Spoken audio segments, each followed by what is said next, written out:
Hello అండి, welcome back to our channel. నేను మీ మల్లిక. ఈరోజు మీకు ఒక కొత్త స్వీట్ రెసిపీని అయితే చూపిస్తానండి. చాలా సింపుల్గా, చాలా తక్కువ ఇంగ్రీడియంట్స్తో దీన్ని ప్రిపేర్ చేసుకోవచ్చు. చేయడం కూడా చాలా ఈజీ అండి. మన ఇంటికి ఎవరైనా గెస్ట్లు వచ్చినా, లేదంటే మన ఇంట్లో ఏదైనా స్పెషల్ అకేషన్స్ ఉన్నా, పిల్లలు ఎప్పుడైనా స్వీట్ అడిగినా ఒక్కసారి ఈ పద్ధతిలో చేయండి. చాలా టేస్టీగా ఉంటుంది. తిన్న వాళ్ళు ఎవరైనా సరే ఎలా చేశారు అని మాత్రం అడుగుతారు. అంత బాగుంటుందండి. ఇక లేట్ చేయకుండా ఈ టేస్టీ స్వీట్ రెసిపీని ఏ విధంగా ప్రిపేర్ చేయాలో చూద్దాం పదండి. దానికంటే ముందుగా నాదొక చిన్న రిక్వెస్ట్ అండి. మన ఛానల్ని కొత్తగా ఎవరైనా విజిట్ చేస్తుంటే కనుక ప్లీజ్ సబ్స్క్రైబ్ మై ఛానల్. దీనికోసం ముందుగా ఒక 4 బ్రెడ్ స్లైసెస్ని తీసుకొని వీడియోలో చూపిస్తున్న విధంగా వాటి ఎడ్జెస్ని కట్ చేసుకోండి. ఇలా ఎడ్జెస్ కట్ చేసిన తర్వాత ఈ బ్రెడ్ పీస్ని ఒక 4 భాగాలుగా కట్ చేసుకోండి. ఇదే విధంగా అన్ని స్లైసెస్ని కూడా కట్ చేసుకొని పెట్టుకోవాలండి. మరోవైపు స్టవ్ వెలిగించుకొని ప్యాన్ పెట్టుకొని అందులోకి 1 టేబుల్ స్పూన్ నెయ్యి వేసుకోండి.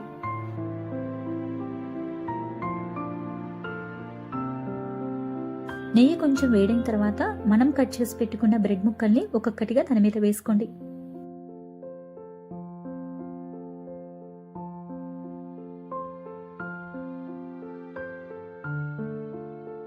వేసిన వెంటనే వాటిని కదిల్చకుండా ఒకవైపు కొంచెం గోల్డెన్ బ్రౌన్ కలర్ వచ్చిన తర్వాత స్పూన్ సహాయంతో కానీ, లేదంటే ఈ విధంగా అట్లకాడ సహాయంతో కానీ మరొక వైపుకి టర్న్ చేసుకోండి. ఇదే విధంగా 2 వైపులా కూడా చక్కగా గోల్డెన్ బ్రౌన్ కలర్ వచ్చేంత వరకు ఈ బ్రెడ్ ముక్కల్ని ఫ్రై చేసుకోవాలండి. అవసరమైతే మరి కొంచెం నెయ్యి కానీ ఆయిల్ కానీ వేసుకొని ఫ్రై చేసుకోండి. చూస్తున్నారు కదండి, 2 వైపులా కూడా చక్కగా గోల్డెన్ బ్రౌన్ కలర్లో అయితే వచ్చింది కదా. ఇప్పుడు స్టవ్ ఆఫ్ చేసుకుని వీటిని పక్కన పెట్టుకోండి. ఇప్పుడు ఒక బౌల్ తీసుకొని దాంట్లోకి ఒక 3 టేబుల్ స్పూన్ల కస్టర్డ్ పౌడర్ వేసుకోండి. దీని ప్లేస్లో మీరు కార్న్ఫ్లోర్ అయినా వేసుకోవచ్చండి. నేను ఇక్కడ హోమ్ మేడ్ కస్టర్డ్ పౌడర్ వాడుతున్నానండి, అందుకే మీకు అంత ఎల్లోగా అయితే అనిపించదు.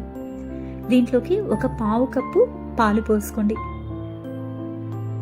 మనం వేసుకున్న కస్టర్డ్ పౌడర్ పాలలో బాగా కలిసేలాగా స్పూన్ సహాయంతో కలుపుకోవాలండి. ఎక్కడా కూడా ఉండాలని ఉండకూడదు.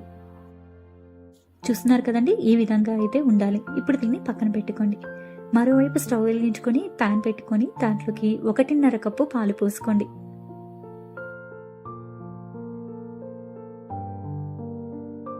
ఈ పాలు మనకి పొంగు వచ్చి ఒక 2 నిమిషాల పాటు మరగనివ్వాలండి. ఈ విధంగా మరిగిన తర్వాత ఇప్పుడు ఇందులోకి మనం ముందుగా కలిపి పెట్టుకున్న కస్టర్డ్ పౌడర్ని వేసుకుందామండి. కస్టర్డ్ పౌడర్ వేసిన తర్వాత వెంటనే మనం కలుపుకోవాలండి, లేదంటే మనకి ఉండలుగా అవుతుందండి. స్పూన్ సహాయంతో కానీ, లేదంటే ఈ విధంగా విస్కర్ సహాయంతో కానీ కలుపుకోండి. ఇలా ఒకసారి కలిపిన తర్వాత ఇందులోకి ఒక 1/2 కప్పు పంచదార వేసుకోండి. అలాగే ఫ్లేవర్ కోసం కొంచెం కుంకుమ పువ్వు వేస్తున్నానండి. ఈ ప్లేస్లో మీరు కావాలి అంటే ఇలాచీ పౌడర్ అయినా వేసుకోవచ్చు. ఇవన్నీ కూడా బాగా కలిసేలాగా కలుపుకోవాలండి. స్టవ్ని మీడియం ఫ్లేమ్లో పెట్టుకుని ఈ విధంగా కలుపుకుంటూ ఒక 5 నిమిషాల పాటు మరగనివ్వాలండి. అప్పుడు ఈ మిశ్రమం మొత్తం కూడా కొంచెం చిక్కబడుతుంది. చూస్తున్నారు కదండి, ఈ విధంగా వస్తే సరిపోతుంది. ఇది చల్లారిపోతే మరి కొంచెం గట్టిపడుతుందండి. అందువల్ల ఈ కన్సిస్టెన్సీ అయితే సరిపోతుంది. మీరు కనుక కస్టర్డ్ పౌడర్ ప్లేస్లో కార్న్ఫ్లోర్ కనుక వాడితే మరి కొంచెం పంచదార పడుతుందండి, గుర్తుంచుకోండి. ఇప్పుడు ఒక ప్లేట్ తీసుకొని దాంట్లోకి మనం ముందుగా ఫ్రై చేసి పెట్టుకున్న బ్రెడ్ ముక్కల్ని ఒక లేయర్ లాగా వేసుకోవాలండి. దానిపైన మనం ప్రిపేర్ చేసుకున్న కస్టర్డ్ పాలని ఒక సగం వరకు వేసుకోండి.